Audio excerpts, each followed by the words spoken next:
vais vous parler aujourd'hui de la place des femmes dans l'histoire de la culture européenne, occidentale.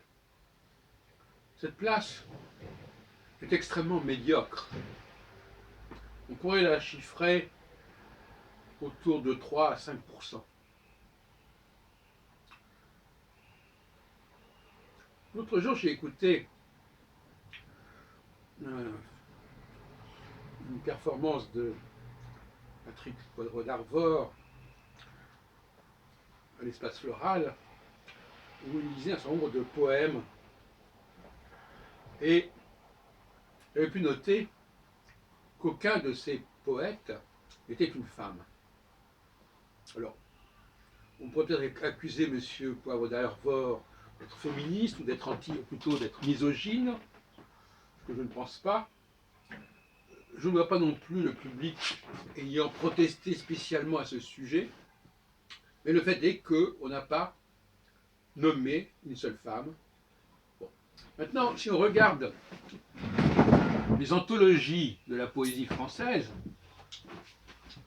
parce que la poésie, évidemment, c'est une question quand même liée à une langue particulière, autrement ce sont des traductions, je prendrai deux exemples. L'anthologie de la poésie française de Marcel Jullian et l'anthologie de la poésie française de Suzanne Julliard. J'ai choisi ces deux ouvrages à la bibliothèque municipale tout à fait par hasard.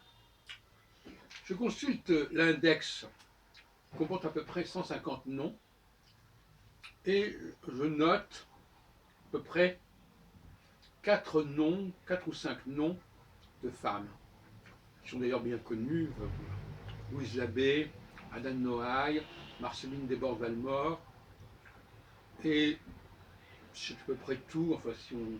Encore faut dire. Bon, et si je prends, ça c'est chez Jullian, donc 3, 4 noms sur 150.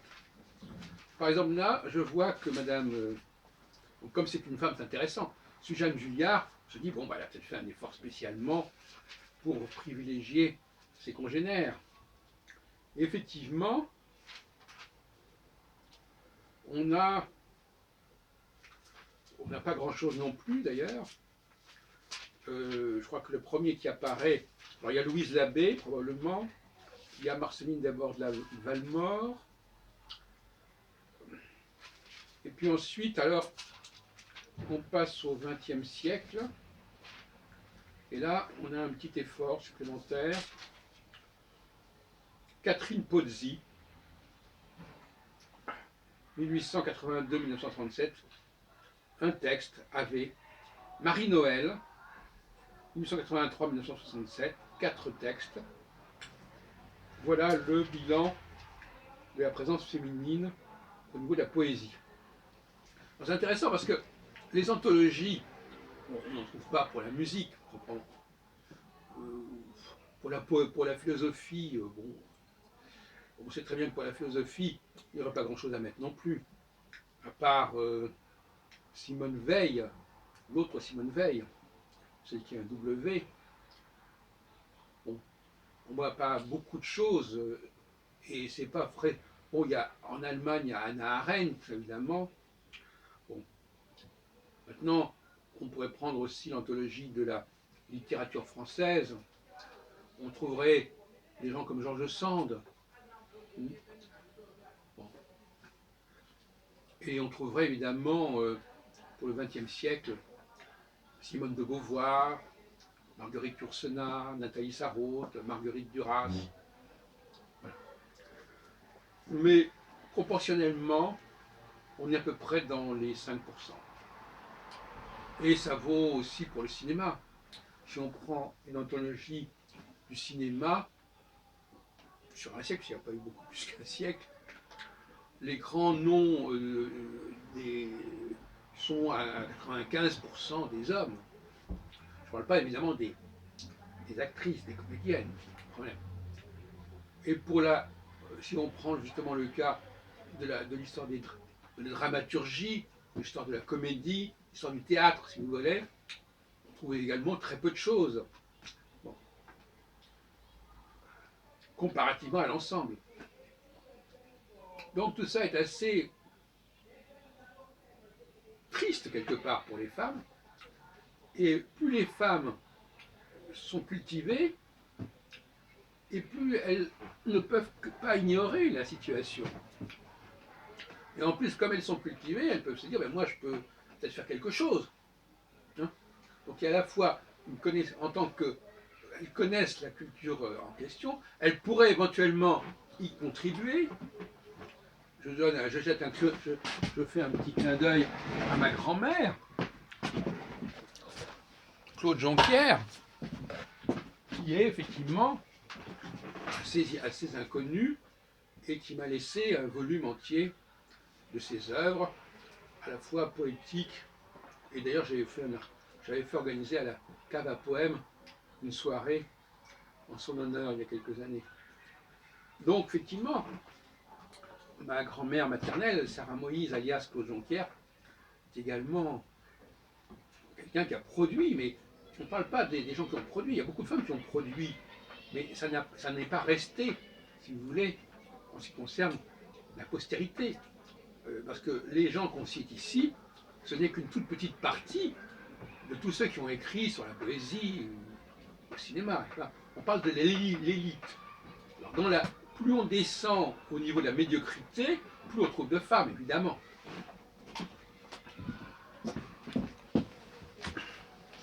Je prends par exemple le programme voilà, donc Patrick Poivre d'Arvor, il n'y a que des hommes, n'est-ce pas? Bon. Voilà, donc il faut s'interroger là-dessus. Quand on interroge les femmes sur ce sujet, elles ont souvent une réponse à peu près stéréotypée. On ne les a pas laissées, on ne les a pas choisies, on ne les a pas laissées s'exprimer. Alors je viens de le dire, c'est pas qu'elles ne se sont pas exprimées. Au XIXe siècle, le nombre de femmes qui savaient jouer du piano était absolument considérable. Ça faisait partie de la culture de base de la jeune fille de la bonne bourgeoisie. Est-ce que ça a donné grand-chose sur le plan des hommes musicaux? Pourquoi pas? Alors ça, la question, je viens déjà parler d'autre part. La question, on peut redonner plusieurs types d'explications. Je terminerai sur ces considérations explicatives. D'une part,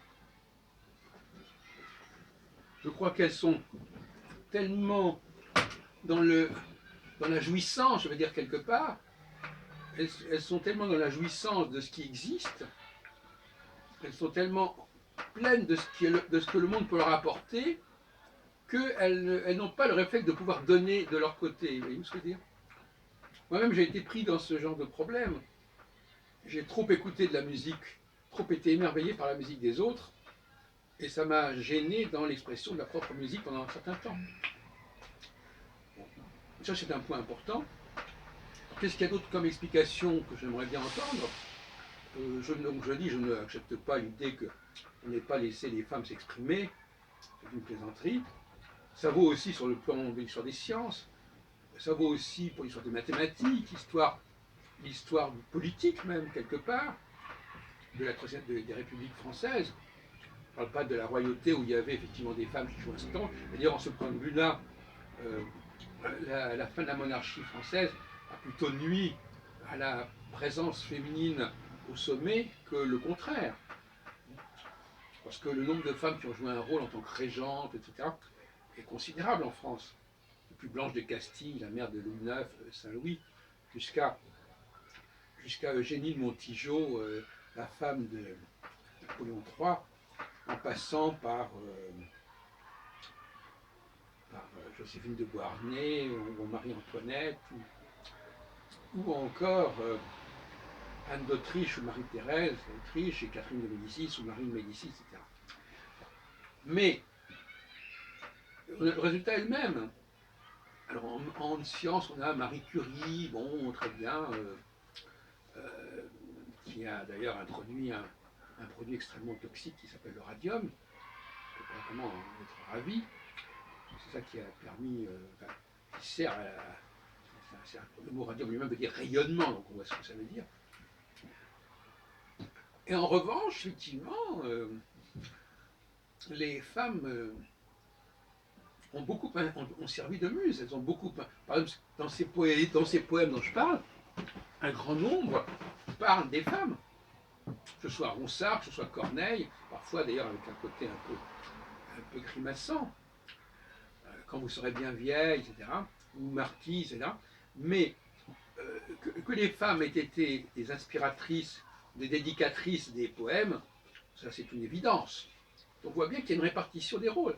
Il y a beaucoup plus de poèmes voués à des femmes que des poèmes voués à des hommes, puisque par définition, les hommes ne vont pas vouer des poèmes aux hommes. Enfin, bon, c'est possible. Et pour le cinéma, c'est pareil. Pour la musique, c'est pareil. Il y a beaucoup d'interprètes qui ont joué merveilleusement du piano, comme Marguerite Long, etc. Et puis, alors, toutes ces comédiennes, toutes ces actrices, toutes ces stars féminines, et tous ces rôles féminins, à telle enseigne que la plupart des films américains, notamment, il y a toujours il y a toujours une femme quelque part dans le film. Donc, elles ne sont pas oubliées, mais elles n'ont pas le même statut. Elles sont devant la caméra, elles sont sous la plume, mais elles ne sont pas de l'autre côté. Ou elles le sont, mais pas de manière significative et remarquable. Elles le sont, bien sûr. Il y a des grands, d'ailleurs, on peut penser à Virginia Woolf, etc. Mais globalement, c'est quand même assez faible. Il faudrait se demander pourquoi en littérature il y a un peu plus de femmes que d'hommes. Et puis pour la peinture, c'est pareil. Regardez les impressionnistes, il n'y a aucune femme quasiment. Alors, on va nous citer Suzanne Valadon, etc. Niki de Saint-Phal. Bon, il y a toujours les mêmes noms qui ressortent. C'est ça le drame d'ailleurs. C'est toujours les mêmes noms qui ressortent. Pour les hommes, il y en a tellement qu'on ne sait pas quel est le nom qui va sortir. Quand on demande à quelqu'un quels sont les grands philosophes, on ne sait pas ce qui va sortir. Si ça sera Nietzsche, Kierkegaard, ou Platon, ou Kant. Mais pour les femmes, la liste est tellement courte, ça va toujours être les mêmes. Ça aussi, c'est très significatif. Donc, oui, je voudrais terminer sur un point. Je n'ai pas la sensation d'être exhaustif sur ces sujets, mais malgré tout, ça me paraît très remarquable, notamment les anthologies de la poésie, je trouve. Je trouve que c'est encore plus frappant, j'avais négligé ça jusqu'à présent. L'anthologie de la poésie, c'est quand même tout à fait frappant. Et quand on va à des concerts, à des spectacles culturels, il y a beaucoup de femmes qui sont là, et j'aimerais bien savoir ce qui se passe dans leur tête. Je me dis, mais bon sang, mais pourquoi est-ce qu'il n'y a pas de femmes dans ces textes qu'on lit, ou dans ces pièces qu'on joue, que ce soit au théâtre, en musique classique. Il y a des chanteuses. Je viens de voir le film Barbara, par exemple. Voilà, il y a des petites loges, des petites niches là où on trouve effectivement des femmes. Mais c'est très dérisoire. Et alors à ce sujet, je vais terminer sur un point qui est peut-être un peu polémique. À savoir que le cinéma français parle des femmes de manière qui n'est pas très intéressante,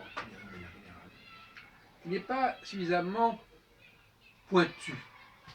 Je viens de voir un film, je ne sais plus comment s'appelle le réalisateur, une avant-première, un film qui s'appelle Faute d'amour, un film russe. Eh bien, il y a une comédienne là, qui joue un rôle très fort, très dur, excessif, qui a une parole, qui a une langue vipère en quelque sorte, et ça lui coûte. Et c'est un personnage qui parle même à de la substance, si vous voulez.